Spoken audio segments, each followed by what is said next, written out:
Hello, everybody. Hello, and welcome to Tea with the Druid. Tea with the Druid number 332.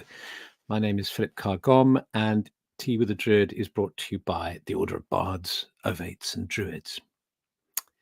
Now, Druids and anybody interested in this subject is, by definition, interested in the world of nature and the world of trees. And I'm about to introduce you to a man who's dedicated his life to a love of nature and helping other people connect to nature. This is a recording. You can tell because it's daytime outside, and normally Tea with the Druid goes out at 8 in the evening. So this is a recording. So welcome to you, and lovely to have you here. And sit back and relax with a nice cup of tea while I drag onto the screen by pressing a button Stefan Batoris. Hello, Stefan. Hello, Philip. Hi, and How thank lovely you. to see you. Let's zoom in on us. Boop, Okay. like that. And there we are. Great to see you.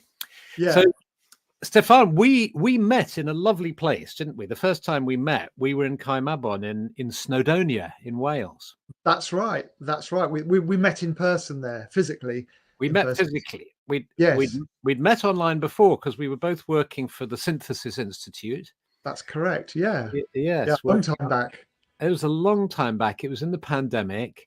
Yes, Gosh, it seems like another world now, doesn't it? We were working on the integration program for people who had been on the Imperial College trials for treatment-resistant depression, who had taken psilocybin, and we were working on an integration program that included very radically and wonderfully working with trees and nature.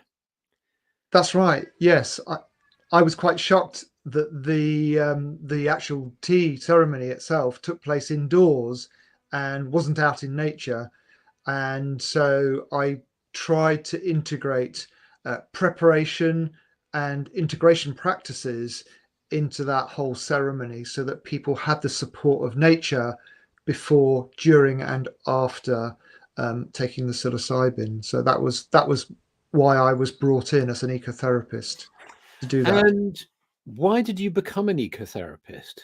Oh gosh, there's a question.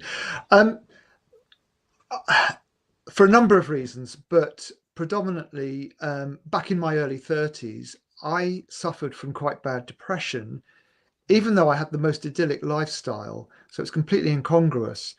And the thing that helped me to get through that period was my connection with nature. Even though I was working as a gardener at the time, it was actually spending time in wild nature that gave me a constant connection. Well, it was a constant connection back to my early childhood, actually. But it was a voice that I could trust and depend on to tell me the truth about life. And it just helped me to come through that phase. And so I started to reflect on whether everybody else had this connection to nature and whether anyone else would actually benefit from it if they didn't know about it. And so I set about retraining as a psychotherapist. Oh, wow, how fantastic. And what kind of psychotherapy did you dive into? It was an integrative model based largely on Gestalt and the work of a man called John Heron. Oh, John Heron. Yeah. Yeah. Great. And then did you get into ecotherapy? Did you sort of layer that into it later on or at the same time? Yeah. In fact, my final presentation of that training was to take my fellow trainees down a cave deep underground to a lake to reenact one of the underworld myths. And fantastic. So that was the kind of quality and elements that I wanted to bring together, was to actually physically reenact an ancient myth as part of a psychotherapeutic process. How wonderful, Stefan. I can just see that, how, in training in psychotherapy, particularly if you were doing an integrative approach and all this idea of, working with the power of myth and images of caves and and then you're actually taking them out. That must have been fantastically powerful. Was that a cave in Britain or was it on another country? Yeah, just around the corner from me here in Devon. Where's here? In Devon. You're in Devon.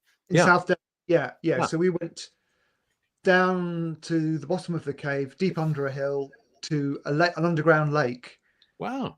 and we just sat there in pure darkness, and it had a very profound effect on everybody. Yeah. Bearing in mind that my fellow trainees were very, very nice, kind of middle class kind of ladies, Yes. um, with very lovely people, but completely out of They'd their been lives. sitting in rooms, or I remember in my Yeah, psychotherapy training, after sitting through endless group therapy sessions, in a building, in Regent's Park. I remember having a sort of fantasy, really, that the walls would crash down, crash, and that trees, just like behind you there with the tree, yeah, and that we'd be in the forest. yes, I sort of yeah, long to yes, to bring nature into the consulting room, as it were. yes. And then you trained in ecotherapy. Well, I kind of Or did you find that or did you not train in it? Did you just no, decide? there wasn't any training in ecotherapy at the time. I was kind of like the only one back in the Right. sort of early 90s Okay. who had that. So my initial background training was in ecology and environmental education. So I Right. combined that with the psychotherapy, and I trained as an outdoor activity instructor and also as a drama therapist. So I brought all of those things together Yeah. as my form of ecotherapy, and I started working both one-to-one and with groups out in nature, and so developed that process over about a 30-year period. Wow. So you were in a sense, you were one of the sort of pioneering Yeah, ecotherapists. Yeah. Were you involved in the work of Ian Siddons Heginworth, who's written this very interesting book certainly for Druids and people interested in psychology and psychotherapy and personal growth, where he combines the sort of the wheel of the year yeah. with working out in nature and psychological development. Did you do any work with him, or? No. In fact, he lives just down the road from me, Oh, right. and I've got his book, but I've never met him. Oh, right. You've just been going on parallel tracks, as it? Yes, Yeah. yeah. But a lot of what he's written sits beautifully with the experiences that I've had with people in nature as well. Very, very compatible. Yeah, Yeah, yeah, exactly. And the lovely thing about these things is you get this lovely compatibility, like you say, with when you and I were working at Synthesis together, we were working on the program that Dr. Ros Watts had developed, that's right. working with the trees, with the Yeah, Ogham trees, which are beloved of the Druids. So that was overlapping with Druidry. Your work was overlapping. yeah, Ros was very stimulated by Siddons Heginworth's work. Uh, yes, it all kind of synergized together um, for us. And then I suppose, was it about a year after we'd been in Synthesis, you came out with a book. Tell us about the book that you wrote that is so wonderful. yes. The book's called Wildlife, which you can take. It's a slightly ambiguous title. Yeah. And I'd been wanting to write a book for many, many years, and finally got round to it through a series of kind of strange incidents, which I won't go into now, but Hmm. it's in the book. Hmm. And I'd become frustrated, partly with the kind of growth and interest in taking taking therapy outdoors into nature, and also with the sort of trendiness of nature, which was partly actually a kind of side effect of COVID, was that Hmm. people realized how good nature was, Yeah. and so we were getting more visitors coming out. So, but we have a tendency to think of nature in a very anthropocentric way. So we have this without any bad intention. We have this hubristic kind of attitude towards nature, that we think we know what's best for her, and we think that we're going to manage her, and we're going to do all these good things to promote butterflies, etc. But for me, our primary connection to nature is a spiritual one, and within that spirituality we can only enter that space with humility and with a sense of our interconnectedness with nature. Hmm. So I come from a very animistic place Hmm. in terms of seeing spirit within everything that's alive. Hmm. And so therefore everything deserves our utmost respect and reverence. Hmm. And it's quite a different attitude from the slightly more sentimentalized versions, or Disneyfied, as I call it, versions of nature that we see promoted, everywhere these days. Hmm. Although the rewilding movement is very much in line with, wouldn't you say, with your approach, or is it not in some way? I don't understand. I think it is. I think it's a step in the right direction, Yeah. but I think it doesn't necessarily incorporate the spiritual Yeah. aspect of our Yeah. connection to nature. And also, I have an issue with land ownership, that Hmm. if we could find a way to destroy the deeds to the land and actually hand them back over to nature herself, because Yeah. indigenous traditions would say we don't own the land owns us. So Yes. Yes. Okay. Yeah. Yeah. Yeah. Good. And so you decided to write a book about it. yeah, so About the how, book, is it a how-to book? it's a bit of that, yeah. So it goes into a lot of philosophy Mm. relating to nature. It charts the passage of time of where we've split away from nature, that Cartesian duality. So it Mm. gives a bit of the background, Mm. and then it focuses in on a lot of the ways in which we can reconnect ourselves back to nature for Mm. our own health and well-being, but also to bring ourselves back into this reverential and reciprocal relationship with nature. Mm. So it's practical advice that's backed up by some elements of science and research and poetry. Poetry is really important to me Mm. in this work. Um, and I've also woven in a lot of my own personal experiences within nature. Let me home in on the poetry. Why is poetry important when it's so rarefied and human and civilized? What's that got to do with, if I'm going to be wild, shouldn't I forget poetry? And Yeah, it's a good point. It's a good point, Philip. The I always refer back to the Tao with this. That, mm. in the beginning of the Tao, it says the Tao that can be defined is not the ever living Tao, Mm. and we just use words to define things, but they're all relative, and so we cannot describe this work. It's beyond language. Mm.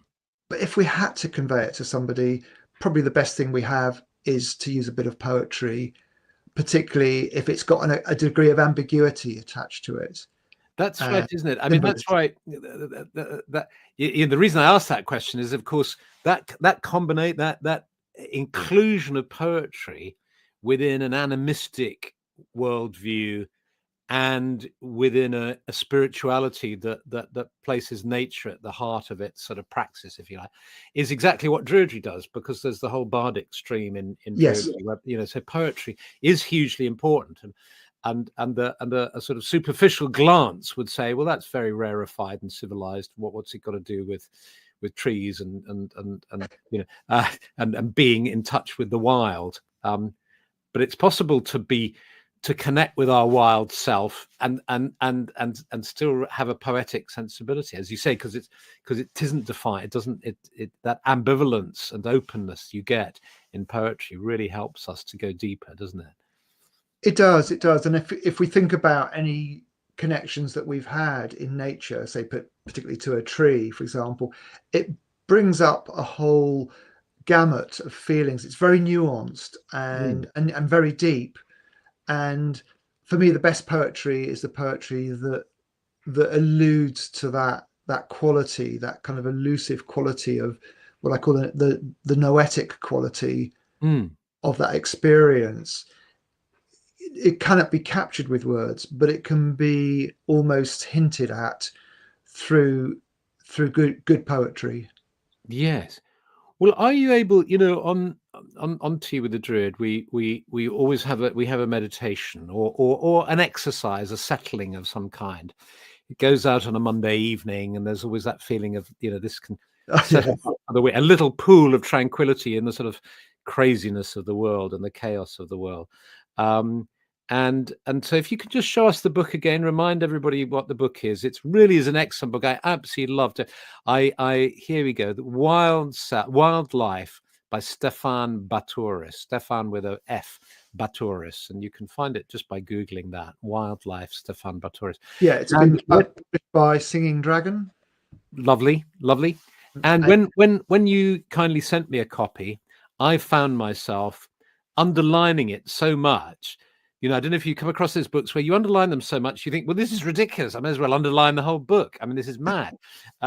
Because the reason why I underline is not only as a sort of way of getting me to concentrate and sort of and picking out there, but it also means that when I go back to a book, I can pick it up and I can immediately pick out great phrases or ideas or succinct explanations.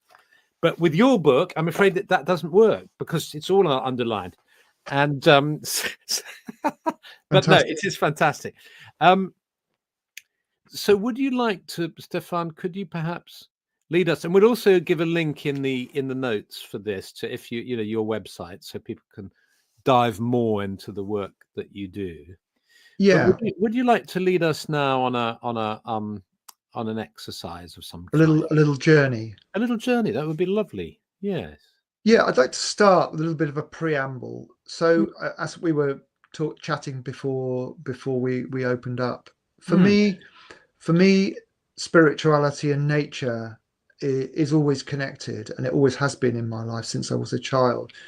And for me, it also has to have a practical reason and purpose. There has to be something pragmatic about that. It can't just be all kind of woo-woo stuff. It has to be real. And I was thinking about that, and I was in Spain recently, and I was fortunate enough to attend a ceremony for the Madonna. This is a special ceremony called Novena, which is 9 days of prayer. And I was there for the 9th festival, 9th day, where the statue of the Madonna is carried through the village. And it hit me so deeply on several levels.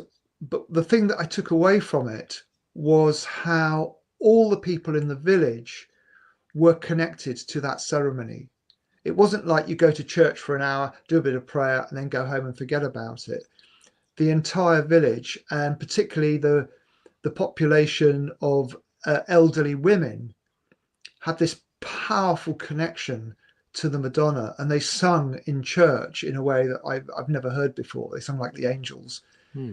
And these women were strong, robust, healthy, vibrant people. And as I walked around the village and I saw them, I saw that they held that connection to the Madonna, to the Virgin, within everything that they were doing. And they were collecting olives and almonds and grapes, and they were, making bread and working on the land. And there was just that sense of interconnectedness, and it's something that we've lost.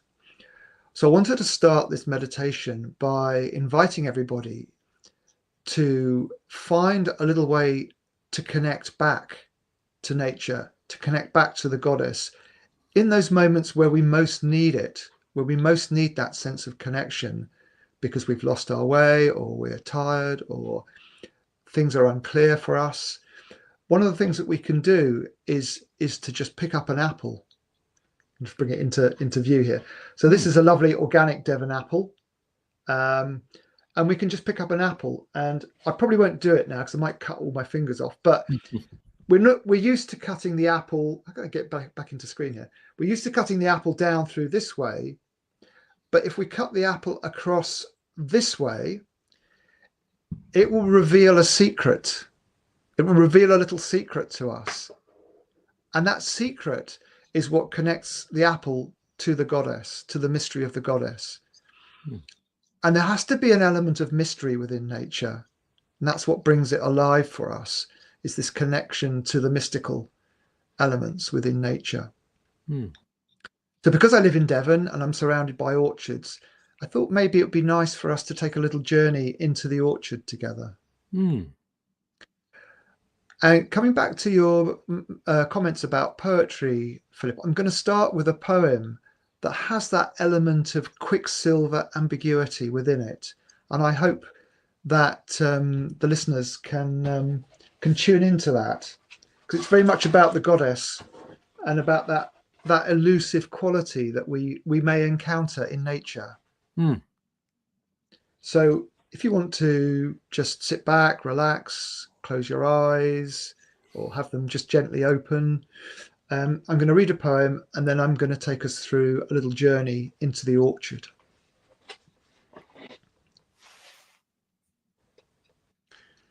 I went out to the hazelwood because a fire was in my head, and cut and peeled a hazel wand and hooked a berry on a thread. And when white moths were on the wing and moth-like stars were flickering out, I dropped the berry in a stream and I caught a little silver trout. When I had laid it on the floor, I went to blow the fire aflame, but something rustled on the floor and someone called me by my name. It had become a glimmering girl with apple blossom in her hair, who called me by my name and ran and faded through the brightening air. Though I am old with wandering through hollow lands and hilly lands, I will find out where she has gone and kiss her lips and take her hands and walk among long dappled grass and pluck till time and times are done the silver apples of the moon, the golden apples of the sun.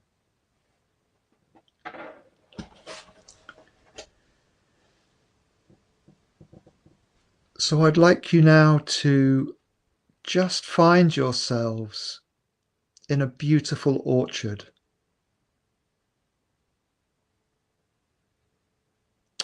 It's early spring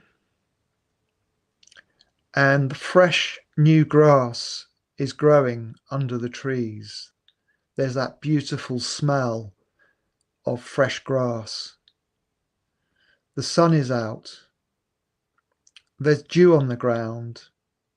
Your feet are getting wet from that sweet, rich dew.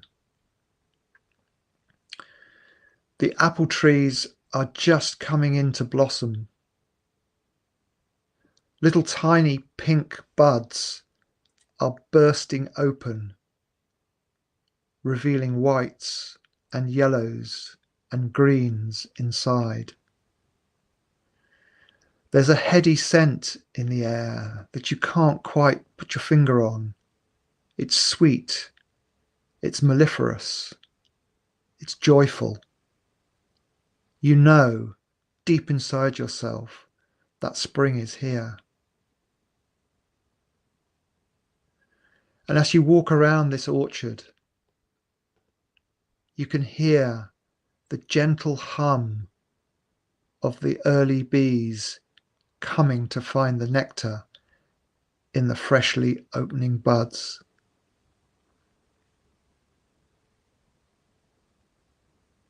Just spend a moment standing still,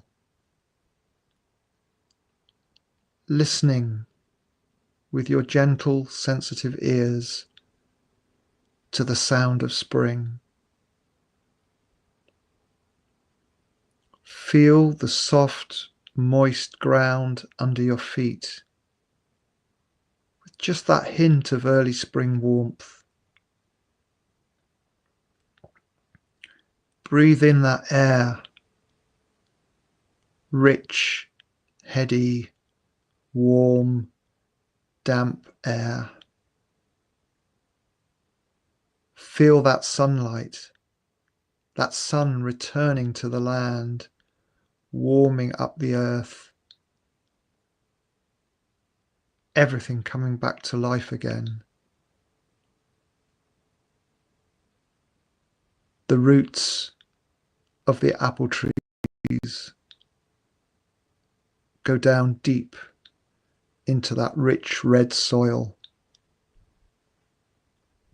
drinking up the liquid, drawing it up through the trunk into the branches. And that combination, that alchemical combination of water and nutrients and sunlight, weaving its magic.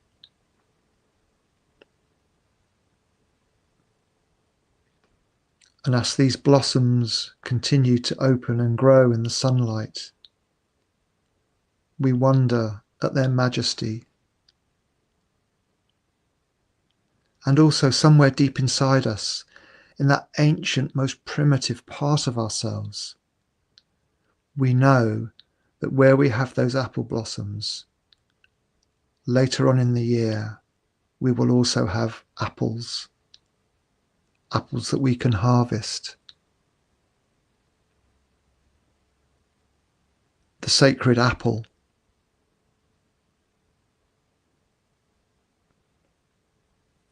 The apple that means so much to us. The scent of the skin of the apple. Sweet, soft smell, reminding us of the scent of the blossom from early spring. And these trees, these apple trees in this orchard, they give so much. They give and they give and they give every year an abundance of apples, an abundance of fruit to keep us strong and healthy. An abundance of fruit that come with a promise of life, a reminder of the cycle and circle of life.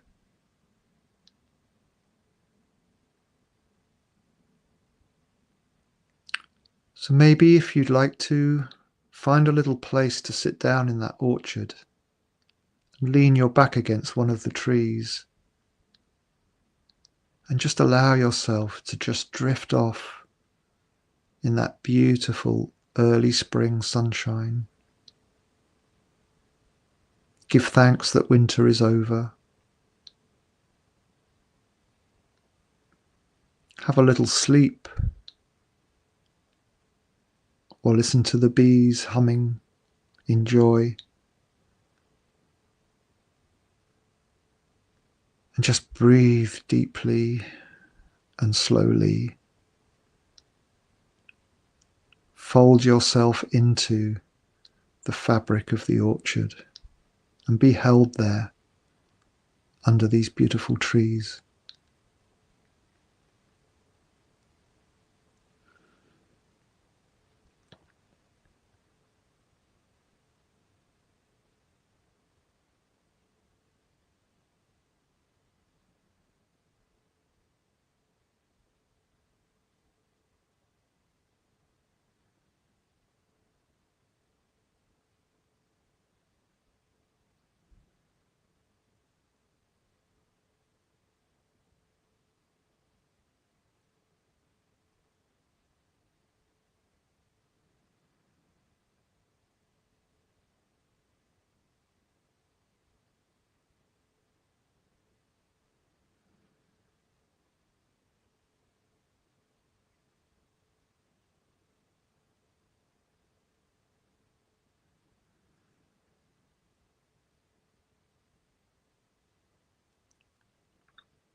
And slowly, almost imperceptibly, we sense a gentle breeze blowing from one direction, We just feel it on the cheek, bringing us back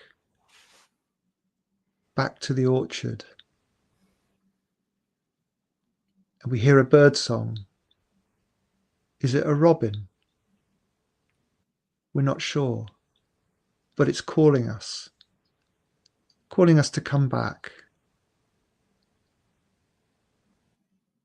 That breeze, gentle,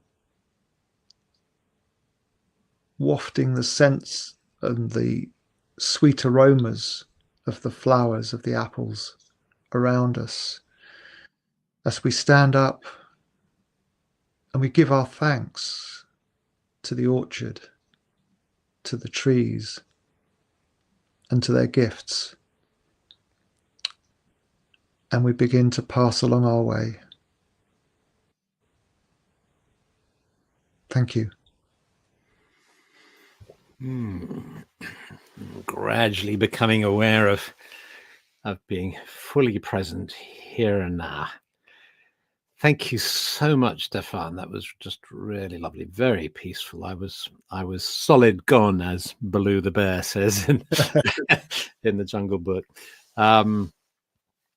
Just lovely, beautiful, and so restorative. And that's what I find extraordinary, is that the restorative powers of nature, you know, obviously it's best if we can actually be out there in it. Yeah.